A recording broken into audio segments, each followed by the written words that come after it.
É isso aí, Rec Lovers.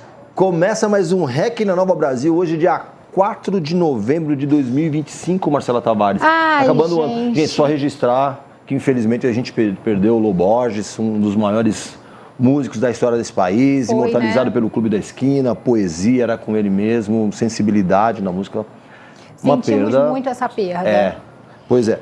Passando por aí, vamos continuar. Passando por aí, estamos a um passo desse 2025 acabar. E eu vou te fazer uma pergunta, você que está em casa. Seu 2025 superou as suas expectativas ou ficou a desejar? Aquele livrinho de planos, você conseguiu realizá-los ou você desencanou e falou, deixa para 2026, 2026 está aí, a gente começa que tá chegando já, né? Está chegando, exatamente, 2026, que é um ano super agitado, né? Que além de muitos feriados, você que como eu, detesta trabalhar e trabalha por obrigação. Que nada, vamos movimentar esse país, hein? A gente tem muito feriado. O que a gente não teve de feriado esse ano, ano que vem a gente está forrado deles. Então, tem um motivo para você sorrir. Também vai ter Copa do Mundo, vai ter eleição. Eleição presidencial, então vai importante. ser uma bagunça o nosso 2026. E agora a gente já está chegando no final da nossa Fazenda também, porque acaba mês que vem. Nossa, vou te falar, depois eu conto para nossas convidadas o que é a Fazenda, que elas não têm acesso. Não sabe. Não chega. Não sabe o que é Fazenda. Chega. O sinal da Fazenda não chega. Acho que Fazenda é um tipo de residência. Fazenda é a única coisa que elas falam assim, aquela que a gente tem, que a gente cria gado, que a gente cria cavalo, porque o programa que a gente gosta não atinge, entendeu? A bolha ali. E aí a menina que fazia bagunça, que fazia estardalhaço, foi expulsa, porque jogou um copo de vidro, quase pegou no rapaz do Pichote. O Pichote, meu filho, colocou o rabinho entre as pernas, parou de cantar, vazou, acabou a festa, a menina foi expulsa e pronto. Agora virou uma colônia de férias, tudo que a gente não gosta, né? Tá lá, aquela masmorra. Bom, vamos fazer o seguinte, vamos trazer nossas convidadas para cá para elevar esse nível. Vamos, né? Bora. Eu acho, inclusive, que a gente deveria sair do programa e deixar só as duas hoje conversando, porque a gente está estragando esse programa hoje. Também acho. Porque são duas mulheres tão bonitas, tão que a importantes, gente está, tão empoderadas. Exatamente. A gente está, tem nada a ver, gente. Estamos sobrando Qualquer aqui. coisa do meio a gente vai embora. Tá bom. Combinado? Bora lá. Você que está aqui assistindo a gente, eu vou apresentar-lhes a nossa primeira convidada. Eu vou começar com ela, que é minha conterrânea, nasceu no Rio de Janeiro, e ela começou a tocar piano aos 6 anos de idade, tá? O que você fazia com 6 anos de idade, hein? Mamava ainda. Mamava. Eu brincava de Barbie e corria e ralava o joelho, ela já tocava piano. E aí, ela também começou a compor aos 10 anos de idade, ou seja, talento puro aí, viu? E ela trabalho ganhou infantil, tô trabalho vendo isso aí como infantil. Inclusive, até o final do programa, na verdade. a gente faz essa formalização dessa denúncia aí, tá bom? E ela ganhou um grande destaque no cenário pop brasileiro em 2019 com o sucesso Menina Solta, essa menina, desculpa, eu não consigo falar e não cantar. Arrasou. Perdão, tá? De ter destruído a sua canção. Que essa canção também abriu o caminho para a sua carreira em português, espanhol e inglês. E presta atenção, em 2023, ela lançou um álbum, um disco voador, atuou como atriz no filme Netflix, Depois do Universo, e passou a compor e cantar em múltiplos idiomas. Tá bom para você? Toma. E não satisfeita, em 2025, ela inaugurou uma nova fase profissional ao assinar o contrato com a global Sony Music e lançou o single Full for Love em outubro, com o pontapé de um ambicioso projeto homônimo trilingüe com 21 faixas em português, inglês e espanhol. Ela, que além de tudo isso, no programa de hoje, vai oficializar uma dupla sertaneja comigo. Sim. Muito emocionante isso, eu acho muito legal. E você vai entender por quê. Então, seja muito bem-vinda, ela que é muito mais bonita pessoalmente, Júlia B. Eu vou embora depois dessa apresentação. Menina, o trabalho tá feito, o não tem Pix como da Carol caiu. Isso. Fica tranquila. A Carol fez o Pix certinho ali. Né? E é bom que cai na hora, né? Na hora. Isso é lindo. A gente mostra, fala assim, eu pensei nisso aqui. O que você acha? Custa R$1.500. Aí ela fala, gostei. Aí ela já amo uma assessoria bem treinada. Viu? Então, agora bem-vinda, tá? Vamos trazer a nossa segunda convidada, minha amiga. que é publicitária, estrategista e empreendedora com 40 anos de carreira. Começou, tinha 6 anos também. Não, começou com 1, né? Começou com 1 ano. É isso aí. Reconhecida por sua atuação em diversidade, equidade e inovação na comunicação. Foi vice-presidente de estratégia nas agências Léo Burnet, Aizobar e Africa Creative, além de CSO, Chief Strategy Officer na Pereira Odell, no Brasil. Eita! Teve seu trabalho reconhecido por prêmios como Cannes Lions, Effie Awards, Jay Chiat e Woman to Watch, além de ser destacada como uma das líderes globais acima dos 50 anos que combatem o etarismo na indústria criativa. Atualmente é indicada ao Prêmio Caboré, que é o Oscar da propaganda brasileira, na categoria profissional de estratégia. É um orgulho ter a minha amiga aqui, Ana Cortá. Obrigada, gente. É uma honra estar aqui. 40 anos de mercado. O que era esse mercado quando você chegou? Só pra gente ter uma noção. Tinha asfalto só já? Não, é só mato, porque assim, as pessoas mudam, o ponto de contato muda, tudo muda, né? O consumidor muda, a relação com as marcas muda, a marca se relaciona diferente com o consumidor espera diferente, busca diferente. E aí? 40 anos. 40 anos é muita coisa, né? Você sabe que de vez em quando eu penso sobre isso e falo, né, assim, 40 anos é bem mais idade do que a Júlia tem. A Júlia é da garota super poderosa pra cá. Peguei o finalzinho. E muitas vezes eu penso sobre isso, porque de verdade essa é uma... A gente não percebe. Acho que essa é esse é um ponto central. Assim, eu não vi 40 anos passarem. Que bom, né? Acho que bom. isso é positivo, assim. E eu sou uma pessoa que vive muito o meu tempo. Isso foi eu não tenho exatamente saudade de absolutamente nada que foi. Eu não sou uma pessoa saudosista. Sem saudosismo. Eu sou muito apaixonada pelo que chega, sabe? Pelo que está vindo, pela geração que está chegando, pelas pessoas que estão...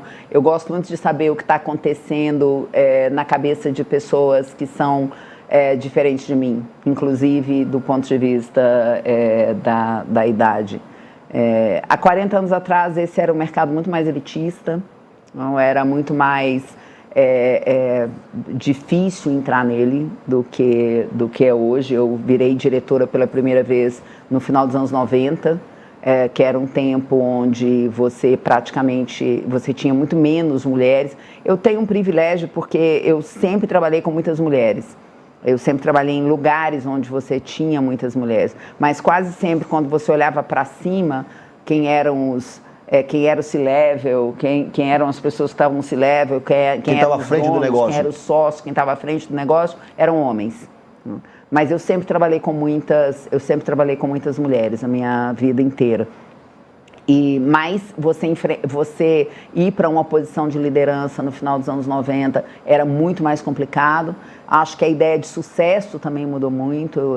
A gente vem de... Hoje, a ideia de sucesso, ela está muito mais... Ela engloba um conjunto muito maior de coisas, além... Não é só dinheiro, é qualidade de vida. Além da posição e do resultado financeiro. Apesar de eu achar que a posição e o resultado financeiro ainda ocupam um lugar grande demais, na minha perspectiva. A gente tinha um mundo, eu entrei em agência e ainda tinha telégrafo, né, gente? Então Sabe o que é um telégrafo? Uma carta. Não? Um negocinho que fica numa sala fazendo barulhinho quando chegam as cartas que vêm por esse lugar. Então fica... Tipo um fax. Antes do fax. Mas é isso, o fax seria uma evolução. Já era a evolução, o auge da modernidade naquele momento específico. Era super moderno aquilo.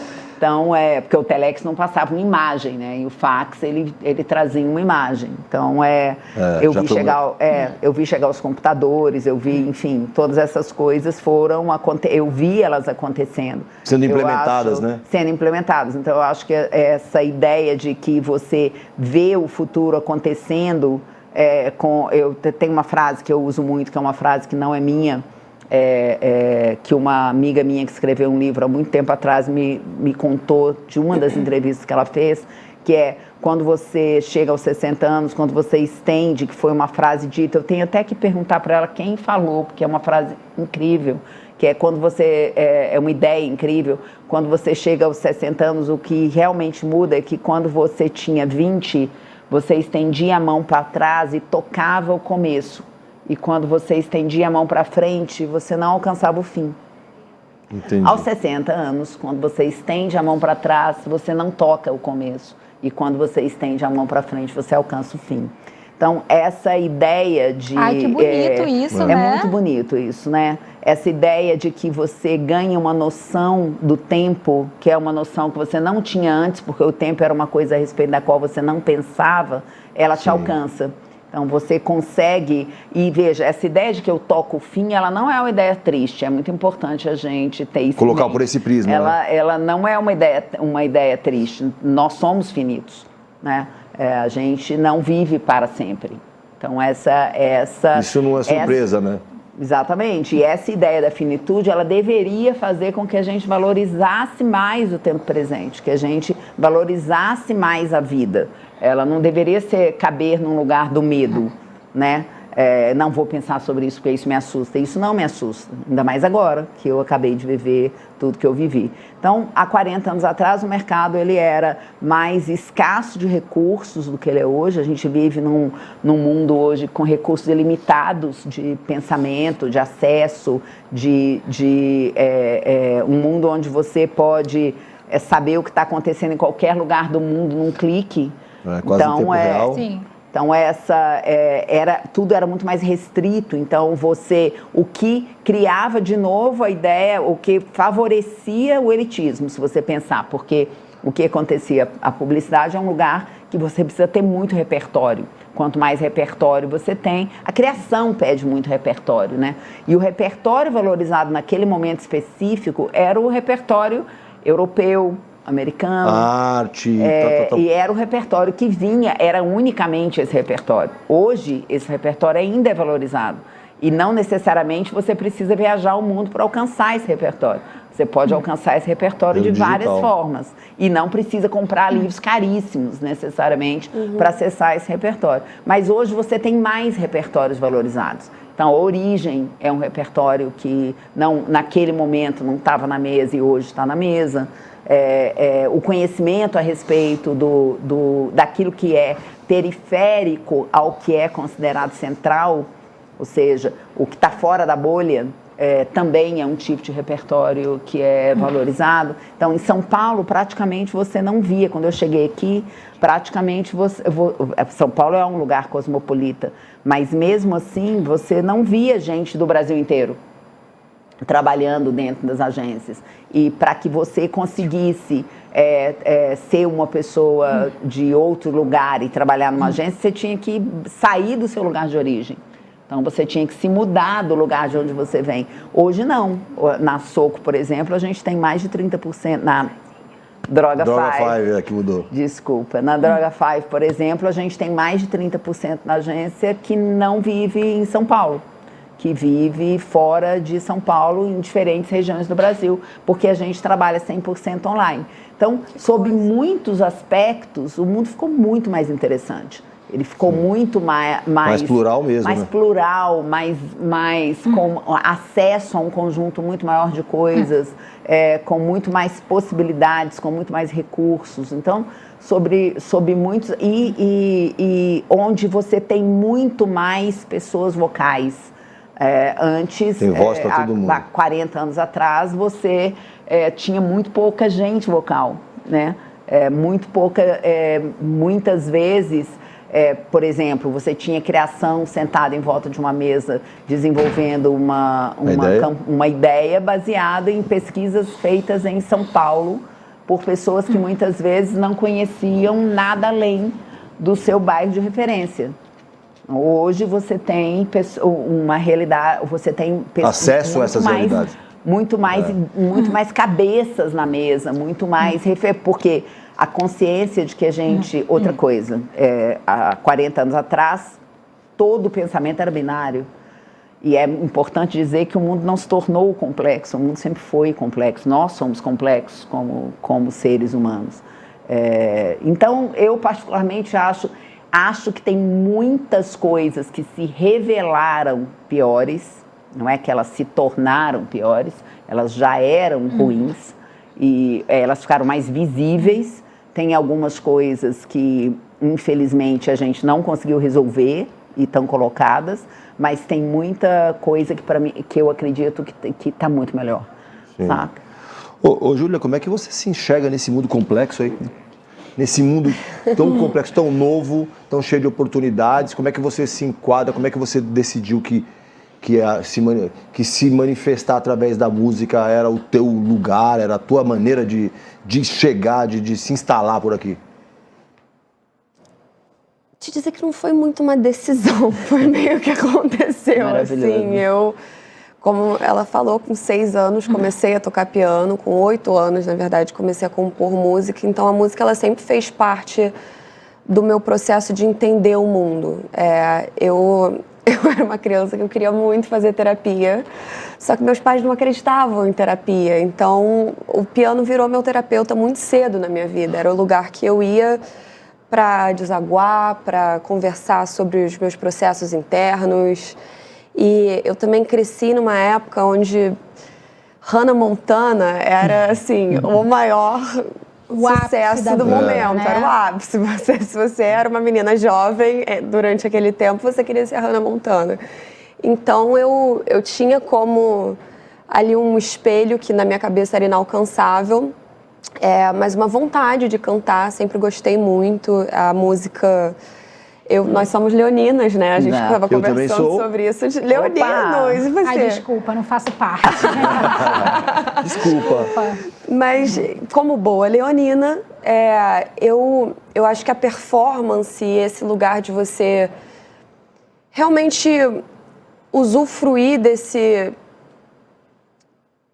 lugar na música para dividir, para compartilhar. Uma coisa que eu faço muito é, por exemplo, escrever sobre assuntos que são dos meus amigos. Se você me contar uma história que é muito bafo, eu vou escrever uma música. Você já vai musicar ela. Entendeu? Já vou Nossa, escrever então tem várias histórias, várias músicas para você. Pois é, amor, a gente vai ter que sentar depois e várias. Vai me contar os babados, porque é assim que sai muitas vezes. Menina Solta, na verdade, foi uma música que saiu assim. Eu falei, gente, minha vida tá muito depressiva, só escrevo de coisa ruim. Amiga, me conta aí, você que é jogadora, me conta aí o que tá acontecendo na sua vida. E ela começou a me falar, tô falando com o menino aqui, tô falando com esse menino também ao mesmo tempo. E aí eu vou encontrar esse aqui, sei lá o quê, esse daqui em Saquarema. Eu falei, quer saber? Menina Solta. E comecei a escrever a música sobre ela. Então, acabou que, enfim, vários outros momentos na minha vida eu sempre usei da música e da composição para me relacionar, não só num lugar sociável, mas num lugar mesmo de...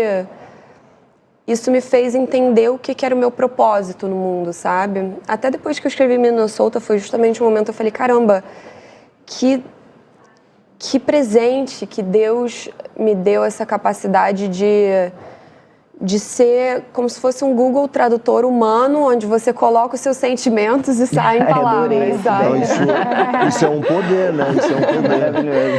Eu me enxergo assim, às vezes, realmente, eu acho que tem tanta coisa que eu não sei fazer nessa vida e assumo com o maior prazer, mas uma coisa que eu sei fazer é justamente ouvir o que alguém está passando, ouvir o sentimento e saber colocar isso em palavras e musicar ali, em melodias também. Isso é bonito. Então, mas sabe o que eu fico pensando? Com 6 anos de idade, eu acho que a criança tem dificuldade de escolher entre a Barbie ruiva, a Barbie loura e a Barbie preta. E você ali já sabia que você queria tocar piano.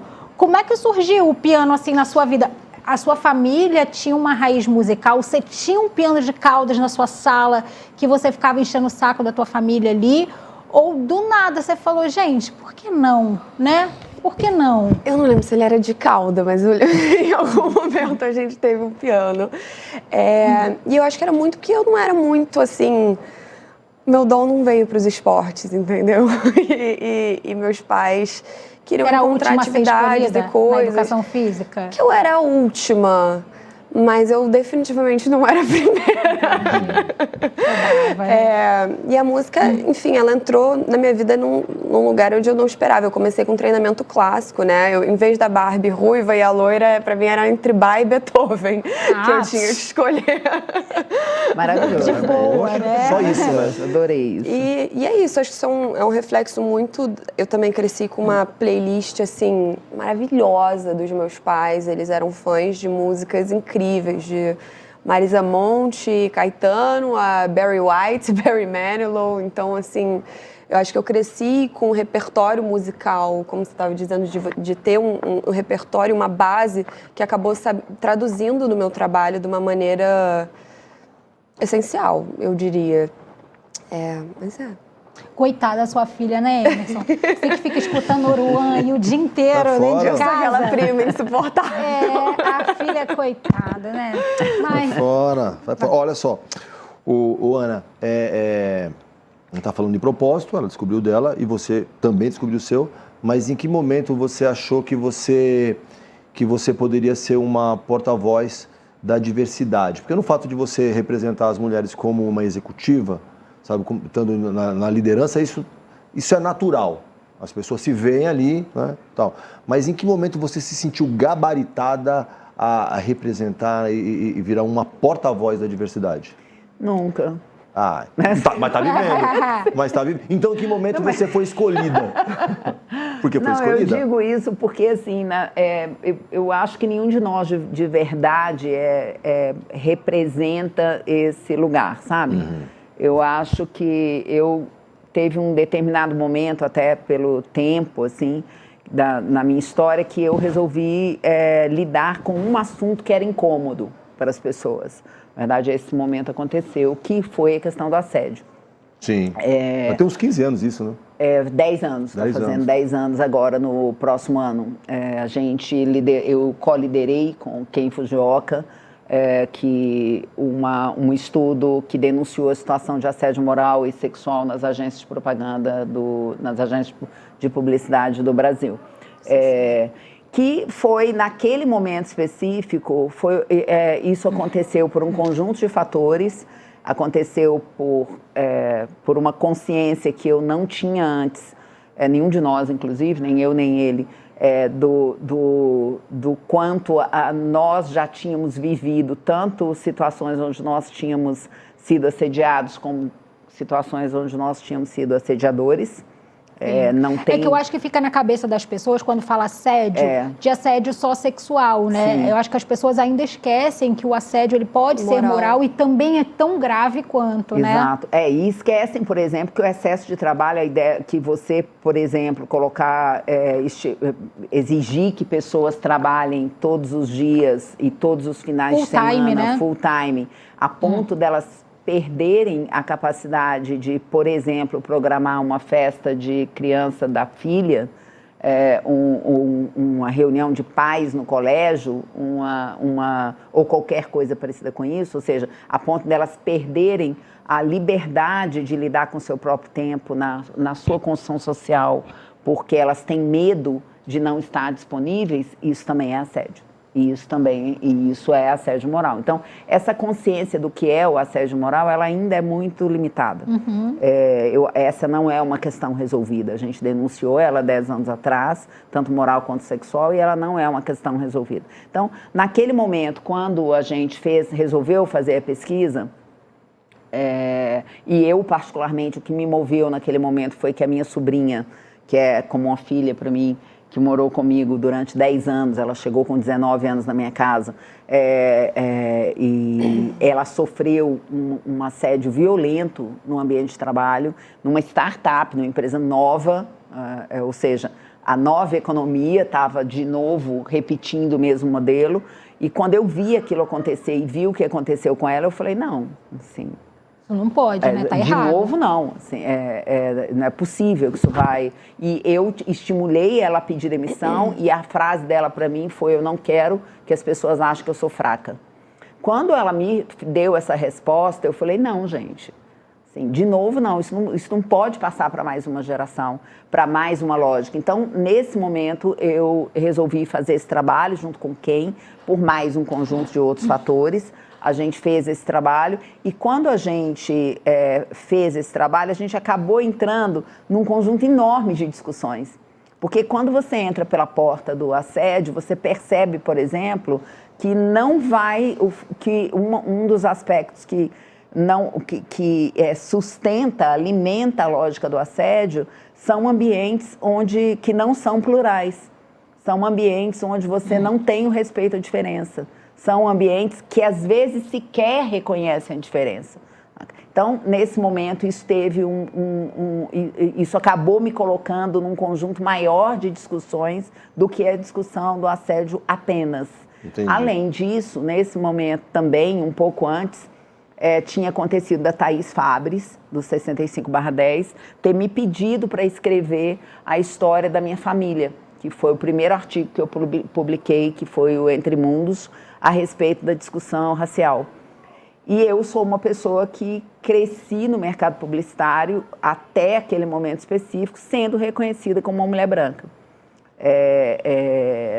Eu sou de uma família miscigenada, onde minha mãe diz que a gente escolhe o lado que a gente quiser, como uma família miscigenada, mas eu tinha vivido toda uma história de embranquecimento sobre a qual eu nunca tinha falado. Eu era muito diferente da pessoa que você está vendo hoje. Sobre a qual eu nunca tinha falado. Então, esse artigo também me joga para uma discussão, como eu nunca tinha falado desse assunto, esse assunto também me joga para uma discussão da qual eu nunca, como diz a Júlia, algumas coisas a gente não percebe que está escolhendo. A gente é empurrado de alguma forma, naturalmente algumas coisas acontecem e quando a gente percebe, a gente está ali naquela conversa. Então, foi mais ou menos isso que aconteceu. Eu não tomei essa decisão, não foi uma coisa que eu, não acordei de manhã, eu não programei, eu não tomei essa decisão. Eu comecei a me envolver com um conjunto de pautas, com um conjunto de assuntos que me aproximou de um conjunto de pautas que eu parei de achar que fazia sentido não estar presente nelas. A discussão sobre a questão de gênero, por exemplo, quando eu tinha 30 anos, eu achava que não era necessário, juro por Deus. Eu achava que, para quê? Que a gente não... Até porque, com 30 anos, eu era uma pessoa extremamente meritocrática. Inclusive, eu era exemplo de meritocracia, considerando que eu era uma pessoa que saiu do interior de Minas Gerais, sem dinheiro de família, com o meu próprio esforço, e cheguei a ser vice-presidente de uma multinacional. Portanto, eu era exemplo de meritocracia, de superação. E demorou muito tempo para eu perceber que eu olhava para o lado e não via ninguém igual a mim e que isso não era normal. E que não era porque eu era muito melhor do que todas as pessoas que eu conhecia. Tinha muitas pessoas que mereciam estar ali e não estavam. Então, essa vivência foi me aproximando de uma discussão que me permitia usar a minha própria história para falar a respeito dessas discussões enquanto eu estudava a respeito, porque também eu fui estudar e entender do que se tratava. E comecei muito cedo a falar de tudo isso, né? Não só eu, como várias outras pessoas. A gente começou, 15 anos atrás, a ter todas essas discussões, até chegar no momento que a gente está hoje, que é um momento onde todas essas coisas estão se reposicionando. É assim que eu prefiro acreditar.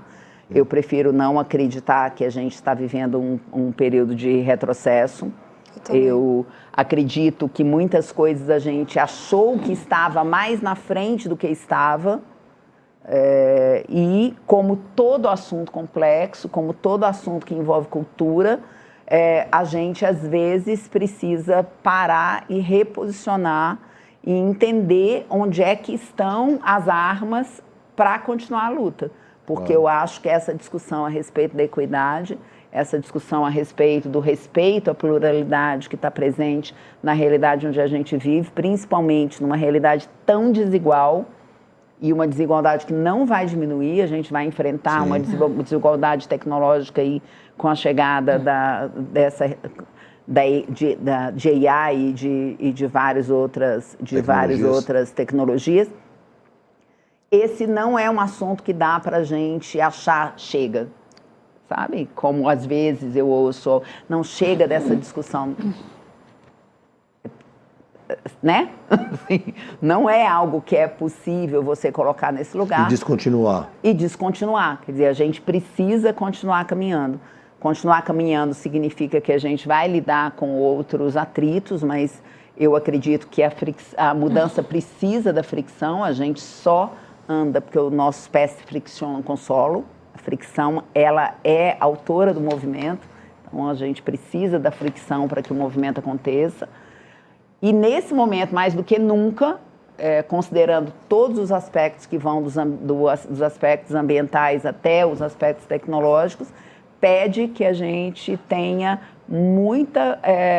que a gente fique muito centrado e que a gente continue caminhando, porque tem muita coisa para ser feita. Não é hora de desanimar, sabe? Não é hora da gente achar que eu não vou ter filho. Tenha filhos. Se eu pudesse, eu teria filhos. Não é hora, nesse momento específico. Não é hora da gente achar, eu não vou colocar filhos nesse mundo. Coloque filhos nesse mundo. Porque se a gente começar a acreditar que esse mundo não merece os nossos filhos, né? Que esse mundo não merece a nossa continuidade, o sinal é muito ruim. Ô, Júlia, a gente foi pro intervalo acompanhando intervalo um pouco break, porque agora a gente está... break, é isso aí. A gente foi pro break ouvindo Bye Bye Bahia, que faz parte desse novo momento da tua carreira. Conta um pouquinho pra gente como foi essa transição para você gravar em 156 idiomas. Gente, a Rosalía gravou o álbum dela em 13. Eu confesso que eu tô um pouco ciumenta, porque eu falei que eu ia gravar o meu em 3. Vamos fazer em 27 Uma semana agora? Depois ela aparece falando que gravou o dela em 13. Eu falei, como é que é? Vamos fazer em 27? Então no Cala próximo eu a boca tenho que aprender dela. alemão, francês, mas vem aí. Não, brincadeiras à parte, eu falo esses idiomas há muitos anos. A minha mãe, ela morou fora do Brasil por muitos anos. Ela morou primeiro em Houston, no Texas, e depois em Toronto, no Canadá. Fala de novo, Houston. Houston. Foi bonito. A gente fala Houston. A gente fala Houston, né? Houston. Ai, maravilhosa. Houston, no Texas. No Texas. Não, tem limite. E ela, acho que também, por ter passado por essa experiência como migrante muito nova, ela queria que a gente aprendesse desde muito cedo o inglês e tivesse isso na nossa vida. E aí, quando eu tinha 15 anos, eu fiz um intercâmbio em Miami, onde o idioma oficial quase que espanhol, né? Sim. Eu cheguei lá e todas as meninas da minha série eram Alessia, Camila, Maria, Sofia. Eu falei, gente, ou eu aprendo espanhol ou eu não vou ter amigas. Foi agora ou nunca. Não vou ter amigas se eu não aprender espanhol. Então, graças a Deus, elas me introduziram também para muitos artistas e esse universo musical em espanhol. Eu aprendi o que era reggaeton, que é uma coisa que assim, não chegava muito no Brasil, né? Eu acho que a Anitta foi a primeira artista em muito tempo de falar sobre reggaeton no Brasil. E agora, pela primeira vez, eu estou tendo a oportunidade com esse projeto de explorar musicalmente essas 3 vertentes. Eu confesso que assim, a minha primeira música que eu lancei na minha vida se chamava Too Bad. Era uma música em inglês que eu lancei. E ela até teve um sucesso, ela entrou na trilha sonora de Sétimo Guardião, que era uma novela da Globo na época. Mas as pessoas não identificavam que era minha música, achavam que era uma música da House, da Dua Lipa, de alguma gringa, artista tipo gringa. Cassinão. Lembra do Cassinão? Não. Lembra do Cassinão? Não. Ai, desculpa. Alguém pegou a referência do Cassinão? A gente lembra do Cassinão. O Cassinão era um programa. Gilberto Barros era um animador maravilhoso que a gente tinha na televisão. E aí chegou o Cassinão, que era um brasileiro que cantava música eu acabei de em perceber que a inglês. gente tá com a mesma roupa. Por isso que eu falei da dupla. Não, tá demais, ó. Tá demais, né? Eu percebia, tá muito igual. E aí, se você quiser também, a gente esquece o Cassinão, e se você quiser, eu pego o Pix que a Carol me deu, eu passo para você, para sua conta bancária, e aí eu compro uma, como é que chama, parceria musical? Collab? Feat. Um feat com você hoje. Pode ser. Não, eu tudo posso bem. ser o Chororó? Porque Chitãozinho eu acho que é um nome pesado. Pode, não, Tá. tudo bem. Eu topo ser o Chitãozinho, eu tenho mais cara de Chitãozinho Tem cara de também. Chitão, né? Também achei o repicado, Total, o desfiado. total. Aqui, você veio de uma geração que eu acho que é uma geração muito... Eu vou usar esse termo privilegiado e você vai entender por quê.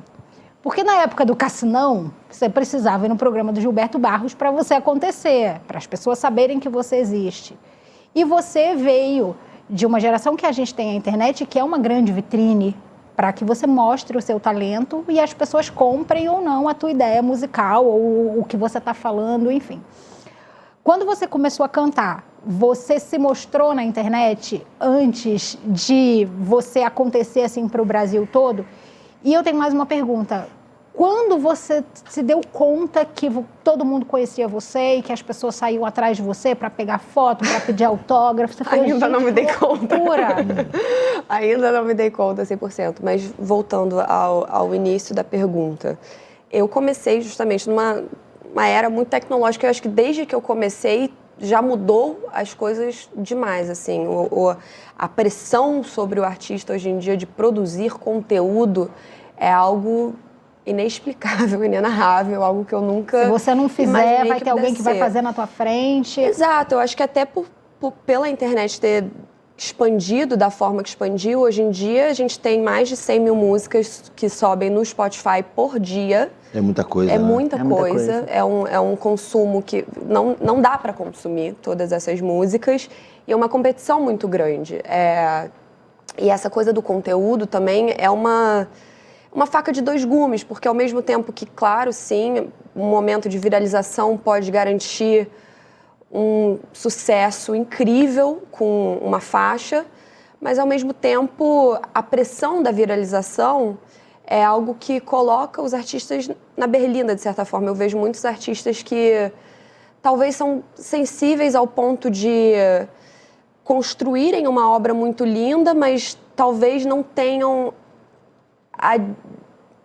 o outro lado da moeda, que é o que você precisa para aparecer, às vezes, na frente de uma câmera. Você precisa acumular e é complicado, né? Você não é julgado só pelo seu talento, o musical, no caso, é pela capacidade de promover engajamento. Totalmente. Mas eu acho também que deve ter muita gente que, além de produzir, tem medo de poder mostrar e não alcançar o número exato de pessoas e falar assim, nossa, fracassei. E hoje em dia é muito difícil, eu acho que se vendeu essa ideia da viralização como algo muito virtuoso, como algo a ser buscado, sendo que eu acho que às vezes você viraliza por um momento, 15 minutos depois já ninguém mais lembra, já sai outra fofoca, já tem outro meme.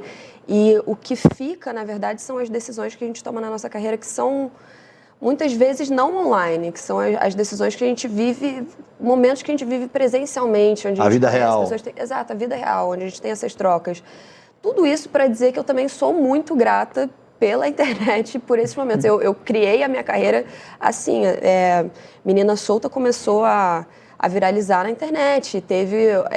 Minha carreira, eu fui descoberta por causa de um vídeo que viralizou no YouTube. A minha gravadora me encontrou dessa forma. Então, sim, tem muitos ainda encontros e coisas maravilhosas que acontecem por causa da internet, mas... Tem muita pressão também. Desde que eu comecei até hoje já mudou muito, porque os conteúdos estão cada vez mais rápidos. Assim. Muda muito no rápido. Passado a gente criava um vídeo de 3 minutos e você ainda colocava achando que a galera ia assistir. Hoje em dia é assim, eu estava conversando com a minha equipe de rede social e era um corte do clipe de 45 segundos. Aí falaram, não, coloca um de 20, porque vai ter mais visualização, mais engajamento. Eu falei, cara, mas 20 a pessoa não vai nem... Não vai saber o que é o clipe. Não vai começar nem a ter uma dimensão do trabalho que a gente construiu. Então é um pouco triste que você, sabe, você só consegue... Você está lutando ali por 10 segundos da atenção das pessoas. Mas eu também não vejo um caminho contrário acontecendo, assim, de remediação para como isso pode vir a mudar, entendeu? Hoje em dia, com o TikTok, com essas redes sociais, a tendência é cada vez mais as coisas serem consumidas numa velocidade muito rápida. Sim. E eu, como artista, tenho que me adaptar a isso e entender como que eu posso manter essa relevância num mundo que é tão rápido. Mas em contrapartida ainda tem um público muito fiel do YouTube, né, que está ali esperando seus vídeos longos, que está ali esperando seus vídeos de 20 minutos e quando você coloca 19 fala, puxa vida, eu esperava o de 25. Em contrapartida também ainda tem um público muito grande que gosta de ainda assistir séries, de ainda assistir filmes, que inclusive você estrelou Netflix, né? Mas além de ter uma voz belíssima, de ser uma mulher linda, você ainda atua. Tchau, gente! Tchau, eu não mereço isso! Como é que é isso, mulher? Eu participei do filme Depois do Universo, que foi Tampa o umbigo na hora de sair daqui, tá? Ela já veio com ele tapado. Depois do Universo foi um grande presente na minha vida, né? Esse filme que não esperava quando apareceu, na verdade. Foi um momento onde eu estava No programa da Fátima Bernardes, eu estava num dia super tenso. Eu tinha acabado de descobrir que meu pai estava com câncer e não estava bem, assim, não estava bem para divulgar minha música. E nesse mesmo dia, eu tive um ataque de pânico, assim, logo antes de entrar no ar. E aí o povo todo lá da Globo falando, não, você não vai entrar, assim, você não dá moça, tem uma equipe inteira me esperando, senhora, me desculpa, mas eu vou entrar no ar, mesmo que eu chore ali do lado da Fátima, eu vou entrar, porque eu me comprometi com isso. E aí eu fui, a Fátima foi uma querida, conseguiu me manter ali embasada, e nesse mesmo momento eu fiz uma performance ali no programa dela de Inesquecível, que era uma música minha que eu estava promovendo na época. Nesse mesmo momento estava o André Carreira, produtor, sentado com a mulher dele, tomando café da manhã, assistindo o encontro com a Fátima Bernardes. E eles já tinham feito mais de 100 testes, buscando atrizes para fazer o personagem da Nina, que era essa pianista clássica, o sonho dela era ser solista na OSESP, então tinha todo um contexto clássico ali e musical, né, que precisava ser uma atriz que entendesse e se tivesse uma familiaridade mínima ali com o piano, ou tivesse muito disposta a aprender. E quando ele me viu tocando o piano, ele falou, nossa, será que essa menina teria essa vontade de fazer um teste e tudo mais? Quando chegou em mim, sinceramente, eu achei que era trote. Eu falei, Netflix, vocês estão zoando. Mentira, Ilhados com a Sogra. Entendeu? Exato, achei que era uma coisa... Eu duvido que é um filme da Netflix, o personagem tão legal. Eu falei, mas vamos ver, me manda o roteiro.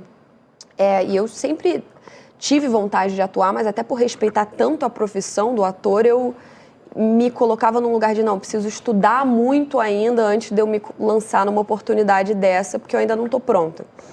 E agradeço muito, assim, a toda a equipe que viu esse lugar e me deu esse voto de confiança de que eu conseguiria fazer a Nina. Então, passei pelo primeiro processo, fiz um segundo teste de química com o Henrique Zaga, que foi meu parceiro de filme, fiz um teste com o diretor também, passei eventualmente. A história era muito, muito linda e foi uma honra assim, para mim poder ter vivido essa personagem, uma personagem tão necessária. Ela é uma pianista clássica, só que ela também tem lupus, então o filme conta muito a história dela de ir atrás do sonho dela e manter o sonho vivo e ao mesmo tempo lidando com os contratempos que vêm junto com a doença. E eu lembro quando eu li o roteiro, eu falei, não, mas eu acho que eu não sou forte o suficiente para interpretar essa mulher. A vestir esse personagem. A vestir esse personagem. Eu era mais nova do que a personagem no filme, então eu sentia que eu não ia conseguir passar a força dela. E foi um grande aprendizado para mim ter vivido ela, porque eu, por osmose, por ter vivido partes do que ela passou por, eu me sentia cada vez mais forte. Ela me trouxe uma força e também através da força que a personagem trouxe para muitas pessoas também que assistiram o filme, que estavam ali consumindo conteúdo. Eu tive inúmeros pacientes de lúpus e de outras doenças autoimunes entrarem em contato comigo depois do filme, falando, nossa, esse filme mudou minha vida pela primeira vez. Foi a primeira lúpica na história do cinema que foi retratada. Eu acho que só teve um outro filme, que era um filme americano, pequeno, com um personagem masculino fazendo um personagem com lúpus. Então, imagina a importância que isso não tem para todas as pessoas. Representatividade, inclusive, né? De verem isso. Então, foi um presente muito grande, assim, além de ter sido um sucesso Netflix e o filme todo e todo o lado glamouroso da operação, num nível humano, assim, para mim foi muito importante. E eu lembro até hoje, assim, o primeiro dia que eu comecei a fazer o processo do filme, eu tinha acabado de voltar de viagem e eu tinha... A primeira coisa que eles me colocaram para fazer eram entrevistas com outros pacientes que tinham passado por doenças autoimunes. E eu achei isso muito legal, porque antes de eu poder ter um contato com um preparador ou com um diretor ou um lugar que vai mais para o lado da atriz, eles queriam que eu experienciasse ou pelo menos ouvisse a vivência real, né? A vivência real. Isso me ajuda a ter um repertório até para personagem de experiências e possibilidades ali dentro, coisas que ela já teria passado que não estavam no roteiro, mas que causaram uma mudança na personalidade dela. Enfim, logo antes, assim, eu estava no banho, correndo para ficar pronta, eu recebo uma ligação que eu tinha sido indicada para o Grammy. E aquilo ali foi caraca, como assim fui indicada? Um sonho que eu já tinha muitos anos de ser indicada nessa categoria, já tinha escrito nas minhas anotações de manifestação, que eu sonhava, já estava lá no meu caderninho, nas minhas metas, exato. E foi muito legal para mim, logo assim, ter saído, eu não tive nem tanto tempo de comemorar esse feito, já entrando nessas conversas que foram conversas muito duras e muito densas e conversas com uma realidade muito diferente. Então foi quase que Deus falando assim para mim, olha, minha filha, eu vou te dar a confiança que você precisa para encarar esse projeto, mas eu vou deixar seu pé muito preso aqui na terra para você saber o que é realmente importante nessa vida e nessa sua carreira. Não são os prêmios, não as luzes, e é o que você faz, e as escolhas que você faz dentro delas e a maneira que isso reverbera no mundo. Então, é isso, assim, um pequeno relato de como esse processo foi para mim, e foi muito, muito incrível até hoje, sou muito grata. E tem um filme saindo ano que vem já, que é um filme muito lindo também, que eu vivi com minha melhor amiga na vida real, mas somos melhores amigas no filme também, que é a Anne Gabriele, que é uma cantora maravilhosa. É a Moana, não é? É a Moana, exatamente. Ela é linda. A Moana, a nossa Moana. Legal isso. Linda. Legal isso. E ela vai arrasar. Como é que chama o filme? É As 10 Vantagens de Morrer Depois de Você. Então ele é como se fosse uma brincadeira com as 10 vantagens e as 10 vantagens. Legal, um jogo. É cinema? Cinema. Meu primeiro filme. Ai, que demais, hein, garota? Vamos guardar, parabéns. Obrigada. Vamos guardar. Ô, Ana, agora falando da Ana concorrente ao Caboré. Eu imagino que agora, você fazendo agora 40 anos de trajetória, a indicação a esse prêmio talvez seja um convite para você revisitar a sua trajetória, a sua carreira. E aí eu queria perguntar para essa Ana que revisitou a carreira, quais você acha assim que foram os momentos, projetos assim, aí falando mais de projetos que você participou, que mais te deu satisfação? Eu antes assim, acho que só pontuando a respeito desse momento do Caboré, né? E dos 40 anos, assim, Só um minutinho, Ana.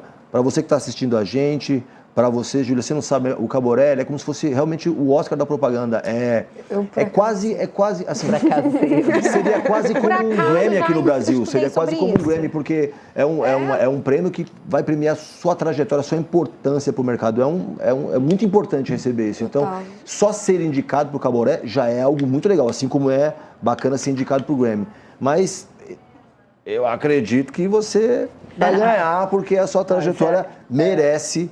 Mas né? é muito imprevisível, né? Sim, sim. Mas vai ganhar sim. É que talvez eu esteja expulsando a minha adolescência. Às vezes realmente vale mais isso. Mas eu acho que é bem bacana receber o prêmio nesse momento, porque ele coincide com os 40 anos de profissão e ele coincide também com o fim do tratamento, né? Eu fui diagnosticada com câncer há 2 anos atrás e foram 2 anos muito duros, né? Digamos assim, foram, sei lá, chegou uma hora assim que em 14 meses eu tinha feito 4 cirurgias, tinha tido 7 internações, mais a quimioterapia, a radioterapia, então foi um processo muito duro, então eu acho desgastante, né? É muito desgastante e um ano antes desse diagnóstico eu fui para a Droga 5 e ir para a Droga 5 foi um grande presente para mim, né? A Droga 5 é uma das agências, antiga Soco, né? É uma das agências mais jovens do mercado e uma das mais primeiras do mundo.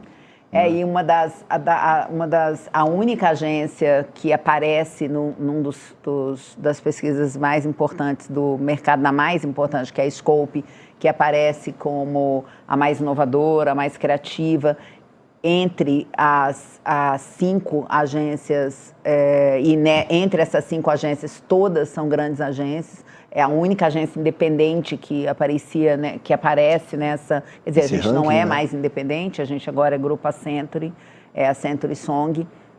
Nós fomos comprados há 1 ano atrás, mas mesmo assim, a única agência no nosso tamanho, né, ainda mais nós éramos uma agência sem mídia, agora que a gente começou a ser, há pouco tempo que a gente começou, não agora, né, mas há pouco tempo a gente nasce como uma agência não mídia, uma agência fundamentada em conceitos de PR, então uma agência muito inovadora, muito jovem, eu dirijo um time atualmente de 60, lidero um time de atualmente 60 pessoas, que a idade média é 30 anos. Então, esse lugar, que é um lugar que me abraça, um lugar com o qual eu tenho um nível de identificação muito alto e onde eu estava muito feliz, nesse lugar aparece, um ano depois, o diagnóstico de câncer. E aí eu vivo toda essa situação que vira o mundo de cabeça para baixo, porque vira o mundo de cabeça para baixo, vira o mundo de cabeça para baixo, e no final de tudo isso vem a indicação. Então, a indicação ela vem no fim de um processo muito, muito curioso, um processo que mistura alegrias e dores, curioso, e no ano que eu faço 60 anos de idade. Então, esse ano eu fiz 60 anos e 40 anos de profissão. Então, tem essas coincidências, assim, com a indicação. Não sei o quanto as pessoas pensaram ou não em me premiar, me indicar exatamente nesse ano. Mas essa coincidência ou não, ela é muito bacana, porque ela traz uma sensação de celebração. Eu estava falando, né? Celebrar é sempre bom. Eu adoro rituais, adoro festa. Eu sou a pessoa virada, então eu adoro esse lugar da celebração. Então, para mim, é uma grande celebração. Assim, vindo ou não a vitória no Caboré, é uma grande celebração desse tempo inteiro e de todos esses encontros, sabe? Foram muitos encontros em 40 anos, né, gente? Muitos encontros com muitas gerações diferentes. Assim, eu vi pessoas de 18 anos chegar muitas vezes. Assim, e isso é muito revigorante. Eu acho o prêmio muito revigorante. Esse processo de olhar para a carreira e revisar a carreira e revisar a própria vida, né? Eu comecei há 15 anos atrás. Há 15 anos atrás, eu comecei, entre outras coisas, num processo de voltar para dentro muito forte. Eu fiz 4 peregrinações para a Índia em menos de 10 anos. Que legal. Meditei, aprendi, virei discípula da linhagem de Babaji e da Kriya Yoga, então eu pratico Kriya Yoga, e isso, todo esse encontro com a tradição, esse encontro, é muito importante dizer isso, assim, no meu caso ele incluiu, ele teve a ver com 4 peregrinações para a Índia, muitas montanhas, eu subi montanhas de 2.000 metros na Índia, descalça. Grandes desafios aí. Que não foram maiores do que os desafios que você enfrentou aqui nesse mercado. Que foi um processo, assim, cada um tem um processo de autoconhecimento. Esse processo não precisa acontecer em outro país, ele não precisa acontecer subindo montanhas, assim. Ele pode acontecer das mais diversas formas. No meu caso, ele aconteceu por esse caminho do encontro com as tradições do Vedanta, as tradições do hinduísmo, que foi um lugar onde eu me encontrei muito. Eu sou uma pessoa que tem altar em casa, que medita com frequência, que, enfim, essa busca, esse olhar para dentro, eu acredito muito que é preciso olhar para dentro para fazer refletir fora aquilo que a gente quer que exista, que a gente quer que aconteça. E isso tudo mexeu muito com a minha maneira de ver o trabalho, muito, assim, alterou muito a minha percepção de sucesso, influenciou muito já me levou para um lugar de transformação muito forte. Assim, eu hoje sou uma pessoa muito diferente da pessoa que eu era há 20 anos atrás. Você me conhece há 20 anos, portanto, você viu... Posso fazer essa leitura? Você viu isso acontecer, e isso tem a ver com um conjunto enorme de coisas. Até hoje existem coisas quando eu olho para trás, existem coisas que, se eu pudesse, eu preferia que não tivessem acontecido. Não só da minha relação comigo mesma, mas na minha relação com o outro. E tem coisas que eu preferia que não tivessem acontecido na relação que o outro teve comigo. Assim, mas isso é o crescimento. Faz parte da trajetória, né? Isso é o processo que está colocado. Eu acho que eu tenho um privilégio por alguma razão, ter ganhado consciências que eu não tinha antes, e eu agradeço muito por isso, e de ter me colocado disponível para aprender. Eu sou um gerúndio, eu digo isso sempre, eu não vou estar pronta nunca. Assim, não existe a menor possibilidade de um dia eu chegar e dizer eu já aprendi tudo que eu tinha que aprender. Impossível. É absolutamente impossível. Eu vou ser um gerúndio até o fim. Eu vou seguir acontecendo enquanto eu compreendo o significado das coisas. Mark, vai peregrinar de novo lá na Índia? Não é isso? Eu que sei que nada sei. Eu estou me preparando, assim, para peregrinar de novo. Aí você traz uma dessa para mim, eu te pago. É sério? Eu te dou o valor mesmo. Não, essa é aqui mesmo. Ah, é daqui do Brasil? É Carlos Pena, que esse homem maravilhoso. Tem uma coisa de Jade, né? Maravilhoso. Muito Jade. Maravilhosa mesmo. Maravilhoso. Imediatamente soube que ela era leonina pelas joias. Não, e eu sou essa pessoa do exagero, né, maravilhoso. gente? Teve uma época que eu não era, né? Você me conheceu nessa época que eu não me permitia extravasar as coisas nessa proporção, mas hoje eu extravaso mesmo. Está assim, tá certíssimo. Né? Hoje eu acho que tem muito essa coisa de a gente... Eu valorizo muito esse lugar, que é um lugar onde onde a ideia de liberdade é sobre a gente se sentir seguro andando pelo mundo sendo quem a gente é. Respeitando a nossa personalidade. Isso é a gente se sentir livre. E a gente vive num mundo que não nos permite ser livre, porque faz com que a gente tenha medo de andar pelo mundo sendo quem a gente realmente é. Infelizmente, e onde a gente, inclusive na carreira, as pessoas crescem negociando a pessoa que elas são. Eu, quando dou aula, uma das coisas que eu falo muito, eu dou aula na Miami Ed School, uma das coisas que eu falo muito com os alunos em todas as turmas é: entendam o que é inegociável para vocês.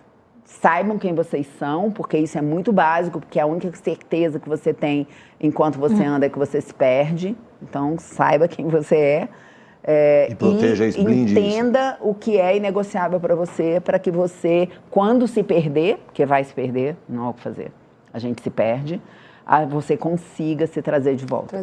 Você consiga se lembrar, e nos momentos que é necessário, quem você é. Essa jornada do autoconhecimento é algo sem fim, né? Quando você começa a olhar... Tem uma frase do Alan Watts que eu gosto muito, que é: se as pessoas pudessem conhecer... Se eu pudesse escolher que as pessoas conhecessem a Deus ou a eles mesmos, eu escolheria que eles conhecessem a eles mesmos, porque através de conhecer a si mesmo, você conhece a Deus. Eu acho que isso é muito verdade. Quanto mais você vai entrando para dentro de si, a sua relação... Você vai ficando cada vez menor perante o resto do universo, sabe? Como você disse, você se coloca nesse lugar de eterno aprendiz e passa a ser legal mesmo você querer descobrir mais sobre si. E tem momentos também onde você sente que você... agora eu já descobri muito, deixa eu dar uma pausa. Preciso esquecer umas coisas para eu voltar para o processo e redescobrir já num outro lugar, né? Gente, nesse clima é o seguinte: o programa está chegando no fim, mas no finalzinho a gente tem um momento de autoconhecimento, que a gente já chegou naturalmente nesse lugar. Daí eu vou começar contigo, Júlia. Se você não corresse o risco de ser julgada por absolutamente nada, o que você faria de diferente na sua vida? Sabia que meu noivo me fez essa pergunta 1 ano atrás e eu falei pra ele, eu lançaria um álbum em 3 línguas e agora eu tô fazendo isso, então acho que agora eu vou ter que pensar numa versão, uma resposta nova. Porque aí você foi e fez, né? Aí eu fui e fiz. É um novo desafio. Se eu não tivesse medo de ser julgada... Absolutamente nada. Em todos os campos da sua vida, isso não se restringe ao trabalho, não? Todos os campos da minha vida. Eu sou uma pessoa que, assim, caiu na telha, eu meio que faço. Tipo, eu acho que se a gente viver a vida com medo de julgamento, eu já não teria a minha carreira que eu tenho hoje, sabe? Então é meio difícil essa pergunta. Eu acho que eu respondi dizendo que essa era a minha resposta 1 ano atrás, e agora fui e fiz. Continuo, assim... Todo mundo tem um pouquinho de medo de ser julgado, né? Então continuo com um pé atrás em certos pontos, comentários que eu não quero ler. Mas torço para as pessoas conseguirem interpretar e entender Minha vontade. Quem sabe fazer um filme em inglês agora? Não, né? Já é um próximo desafio. Por que não? Você, Ana, você é diferente. Você é o seguinte, qual foi... Não, é sério, agora, qual foi o momento mais marcante da sua infância? Aquele que talvez seja o momento que talvez tenha dado vazão para essa Ana que a gente tá vivendo hoje, que a gente está convivendo hoje. O momento mais marcante da minha infância... Nossa, acho que foi quando meus pais se mudaram para Trindade, no interior de Goiás. Assim, lá, Trindade fica perto de Goiânia, é uma cidade sagrada que fica perto de Goiânia, onde tem um templo, tem uma peregrinação super importante. Assim. Eu acho que aquela cidade, ela me deu algumas dimensões, algumas ideias. Foi um lugar onde eu senti pela primeira... Eu tinha 10 anos, assim, mas foi um lugar onde eu senti com muita força o quanto que eu precisava ser livre. Assim, já com 10 anos já tinha essa noção? O quanto que eu precisava... Por quê? Porque eu tinha ido para um lugar desconhecido com a minha família, saindo do estado que eu morava, foi um lugar onde eu vi o meu pai passar momentos de dor muito profundas. Meu pai morreu, eu tinha 19 anos, assim, onde eu vi ele passar momentos de dor muito profundas, assim, onde eu vi a minha mãe passar por processos de sofrimento muito profundos. Então, naquele lugar ali, eu ganhei uma consciência muito pequena, eu ganhei uma consciência muito grande do valor da autonomia, assim, para mim, inclusive, mulheres que estejam nos assistindo, nada é mais importante do que a autonomia. É muito importante que você dê conta da sua própria vida, porque eu percebi naquele conjunto de coisas, eu tinha só 10 anos, mas eu percebi naquele conjunto de coisas que estava acontecendo ali, o quanto que a vida pode nos aprisionar, o quanto que a vida pode nos levar por caminhos que você não controla. E a única forma de você lidar com isso, porque a gente não controla absolutamente nada, né, de fato, mas a gente toma decisões o tempo inteiro. E se você for uma pessoa autônoma, se você for uma pessoa livre, o que eu estou chamando de liberdade, né? É esse lugar que eu descrevi, ou seja, esse lugar onde você ganha a liberdade de andar pelo mundo sendo quem você é. E eu passei a minha vida inteira perseguindo esse lugar. Tanto que eu brinco muito que eu estou envelhecendo, me tornando cada vez mais parecida comigo. Sim. E o processo da menopausa, inclusive, eu comparo o processo da menopausa a uma gravidez. Assim. Eu fiquei grávida de mim mesma. E eu me vi nascer, a partir daquele lugar, a pessoa que vocês estão vendo agora. Que é muito mais parecida comigo do que a pessoa que eu fui há 20 anos atrás. E esse lugar, para mim, é um lugar de muito privilégio. Assim, até esse momento específico, a passagem do tempo tem sido muito generosa comigo. Porque ela tem me dado um conhecimento, uma consciência das coisas que eu não tinha antes. Então, eu acho que essa mudança para a Trindade, ela foi muito marcante porque, sabe, o abandono dos amigos, é muito longe. Eu morava em Manhuaçu, no interior de Minas Gerais, fui parar lá no interior de Goiás, sabe? Então, ela teve um significado muito forte para mim, nesse lugar de que eu precisava construir meu próprio caminho. É doido isso, né, gente? Mas com 10 anos eu estava assim, muito consciente de que eu precisava construir meu próprio caminho, de que eu não estava predestinada a nada. E isso é um lugar muito importante, porque principalmente quando você não nasce com dinheiro, quando você não nasce cercado de um conjunto de privilégios que te ajudam a expectativas, caminhar. Né? Privilégios e expectativas, né? Exato, mas quando porque esse lugar do não medo que dá você ser cercado por alguns privilégios, ele é muito importante. E quando você nasce sem recursos, ou com poucos recursos, muitas vezes a própria ideia de proteção da sua família faz você acreditar que você tem um limite.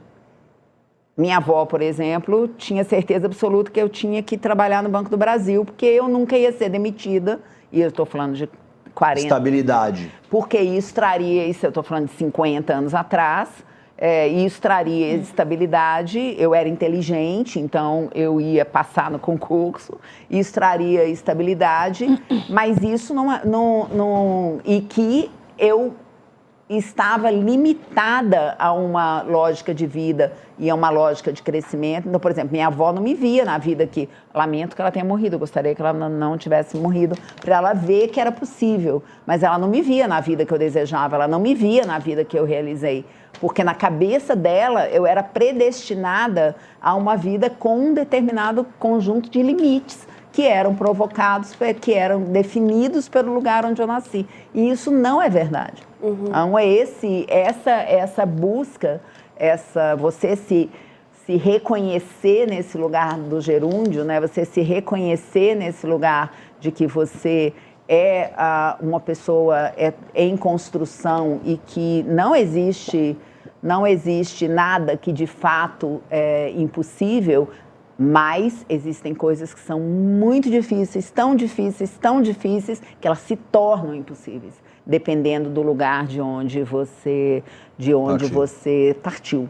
Né? Então, elas se tornam, não que elas sejam, elas se tornam por um conjunto de fatores. Então, eu acho que esse momento foi um momento importante, porque ele me deu ver meu pai fazer essa mudança, porque ele fez essa mudança para a Trindade em busca de trabalho, levando 4 filhas, né? Muito pequenininhas, e a minha mãe, e foi muito sofrido. Então, eu acho que esse momento ele foi muito marcante para mim.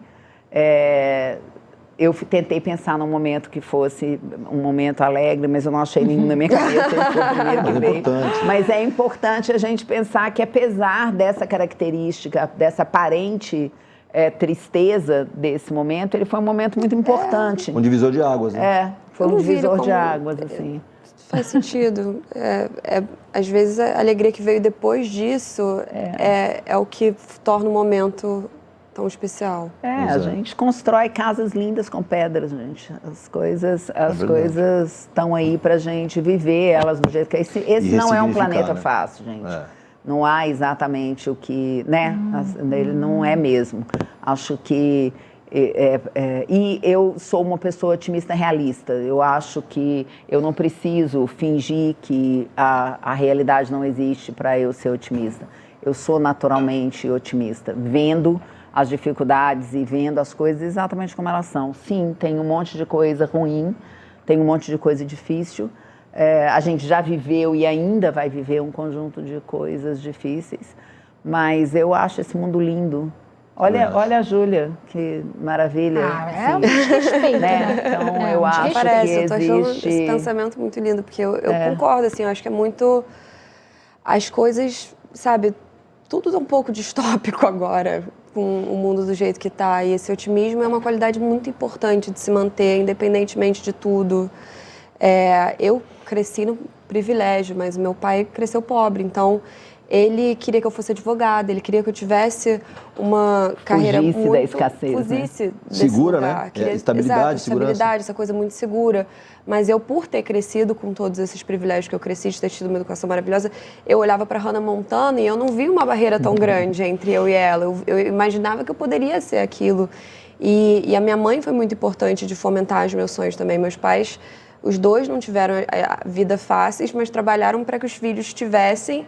E, ao mesmo tempo, esse pensamento... Meu pai foi uma pessoa que ele também, como você, ele venceu todos os desafios. Os desafios e as coisas que estavam prepostas ali para ele. E mesmo tendo passado por tudo isso, ele ainda olhava para mim e queria que eu fosse pelo caminho da estabilidade. Porque mesmo ele tendo feito coisas extraordinárias, não tem garantia. Pelo mesmo que ele. Exato, não tem garantia. Então, eu já não tinha passado pelo mesmo que ele, mas em termos de tomar uma escolha estável. Eu ia ser advogada, né? Já estava tudo certo, encaminhado para um pai, é um sonho, né? Ser advogado ou médico. Você não foi. mas feliz que eu pude... Ser você mesmo. E usufruir de todos esses privilégios que eu tive a vida inteira para seguir num caminho embasado, sabe? Onde eu me sentia segura, mesmo sabendo que não tinha muita segurança por trás.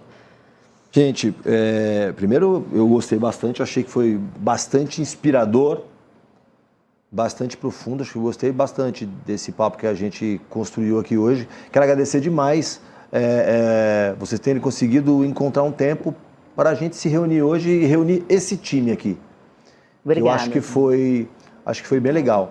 Para fechar, Ana, se as pessoas que estão acompanhando a gente, que ainda não sabiam um pouco mais da profundidade da sua história e quiserem uma palestra ou simplesmente tomar um café contigo, se inspirar, quais são os pontos de contato mais fáceis para... Instagram é um ponto super fácil de contato, porque o meu Instagram é aberto e é possível me mandar mensagens pelo direct. Inclusive eu agradeço desde já a todas as pessoas que me escreveram aí durante esses 2 anos e me mandaram mensagens em diferentes momentos desse processo. Muita gente que eu não conheço, eu fui muito abraçada por pessoas que eu não conheço. Eu acho que... Não imaginava. Que assim... eu posso só comentar, dá tempo de eu contar uma história curta?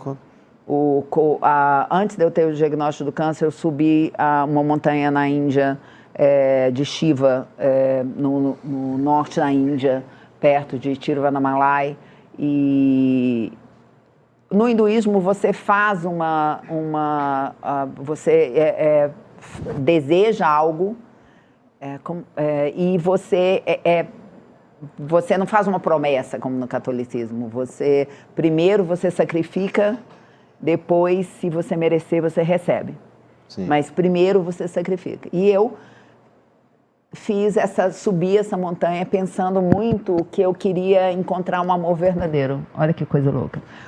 Olha, logo eu, que sou essa pessoa que acha que o casamento não é necessário como princípio básico. Mas, assim, para a conversa que a gente estava tendo antes das câmeras ligarem. Mesmo assim, eu não sei por que razão, essa era uma coisa que estava na minha cabeça e fiz isso. Eu queria encontrar um amor verdadeiro, assim, sabe? Essa coisa... arrebatadora. Arrebatadora, que acontece ao mesmo tempo e que você sente a verdade de 2 pessoas. E logo depois eu soube que eu tinha o câncer, aconteceu aquela coisa toda. E aconteceu uma coisa durante esse processo que foi, eu acho que eu recebi exatamente o que eu pedi. O seu amor verdadeiro, né? O próprio. Eu fui cercada do amor verdadeiro numa proporção, assim, indescritível. Assim, eu acho que eu fui agraciada exatamente com aquilo que eu pedi. Com o amor verdadeiro. Não era do jeito que você imaginava, mas foi melhor. O que eu imaginava era esse encontro com o amor. E esse encontro com o amor aconteceu de uma forma... Ele pode não ter acontecido de uma forma romântica, mas ele aconteceu de uma forma que foi uma forma num nível de potência. Foi muito amor, gente. Com certeza. Que bonito isso. Foi muito amor, inclusive seu, né? Foi muito amor. Eu recebi muito amor nesses últimos 2 anos. Agradeço profundamente a todo mundo que de alguma forma teve presente nessa minha vida.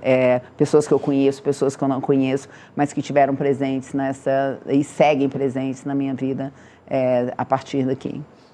Que bonito isso. Júlia, você. Quem ainda não te segue, conta pra gente os pontos de contato na rede social, para o pessoal saber onde é que vai passar acompanhar o lançamento do filme ano que vem, série, pro seu novo trabalho, pros shows, pra turnê. Gente, meu @ no Instagram é Julia, com G, G-I-U-L-I-A. Se vocês quiserem também me mandar uma mensagem lá, eu sou muito grata. Você responde? Você é uma diva acessível? Eu sou uma diva acessível. Só você mandar para os meus fãs. Inclusive, eu tenho um Instagram que ele é privado, mas ele é para os meus fãs mais fiéis, onde eu posto assim, sabe, sem pensar tanto, que é o @JuliaBean, que é tipo Julia Sendo. Mr. Bean. Bean de Sendo. @JuliaBean. Não de bean, de feijão. Sim. É outro Bean, gente. Outro Bean, gente. Mas, Júlia, para fechar, a gente nem falou da tua relação com as marcas. Antes da gente terminar, eu queria saber, você trabalha com as marcas? Eu quero saber se tem fit, inclusive, com, gente, que tem fit, inclusive, com as marcas que... Eu amo. Recentemente eu fui com eles para Nova York e tem sido uma marca que eu, enfim, adorei trabalhar com. Foi super legal a experiência. É muito bom quando você tem uma experiência muito boa com uma marca. Também, esse sapato que eu estou usando da Lusa Barcelos, que eu faço campanha, eu sou fiel, assim, aos meus, sabe?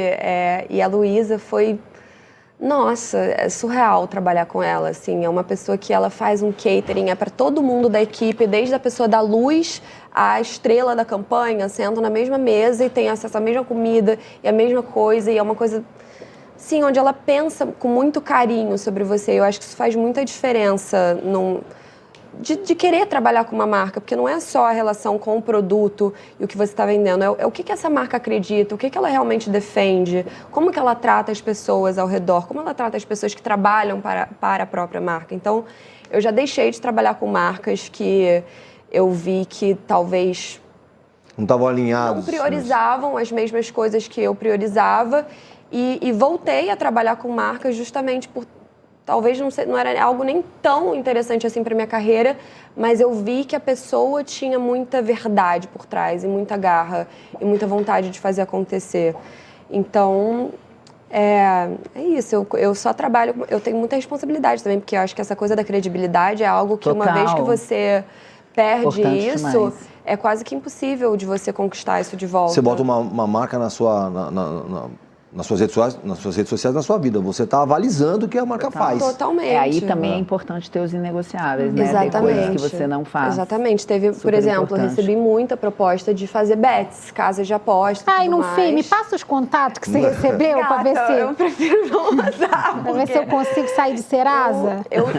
Isso era justamente uma premissa que eu tinha, assim, Muito bom. na minha Parabéns. carreira. Eu estava trabalhando com uma empresa, até uma empresa gringa, e eles perguntaram, tem coisas que você não faria? E eu falei, então, cassino e casa de aposta, para mim, é algo que eu não faria, porque Estão eu entre não me os sinto inegociáveis. confortável. Exatamente. Eu acho que não essa me lição sinto fica para todo confortável. mundo aí. Já descobriu o seu inegociável? Busca isso aí, viu? Assim, não julgando só um pouquinho quem faz, mas Não é a sua. eu graças a Deus, estou numa posição onde eu posso dizer não para isso. Talvez se eu tivesse outra condição financeira, eu não poderia dizer não a um trabalho desse, mas eu vejo como algo extremamente predatório a pessoas que talvez não tenham a consciência do que estão se metendo ali. Então, isso é inegociável para mim, onde eu não faço. E também produtos que eu genuinamente não uso, sabe? Coisas que eu... Tipo um Monange, Eu acho que eu faria de Monange mentira, se eles me né? mandassem um produto e eu começasse a Monange é usar puro. e fosse algo que eu gostasse, eu não teria problema nenhum. Não é porque não está na minha faixa do meu público esperado que eu deixaria de usar. Se for um produto bom, eu usaria. Eu acho que é mais questões éticas mesmo, Sim. sabe? De algo que não bate. E tem a verossimilhança, que de verdade faça parte da sua vida. Exato. Nossa, pegou uma palavra que Gostou? bonita, né? Verossemelhança. É isso aí. Ele passou a semana inteira estudando para Ensaiando chegar essa aqui e palavra. trazer essa palavra para impressionar vocês. Gente, Então quero é isso, agradecer né, demais pessoal? de novo essa presença. E eu queria só pedir pro Fernando. Fernando, vem aqui dizer pro pessoal assistir o programa quais os dias que o programa passa. Vem aqui, ó, fica aqui, ó, de frente aqui, ó. Chama o pessoal. Você Apareceu do aqui, nada. Fernando. Ó, Então você não aparece. Quais são os dias que o programa vai ao ar? Que o Reclame vai ao ar? Fala aí. Toda terça-feira, ao meio-dia, Isso. Do Parece- meio-dia a 1, no digital. ou na Nova Nova Brasil. Brasil. É isso aí. Então, gente, um beijo e até semana que vem.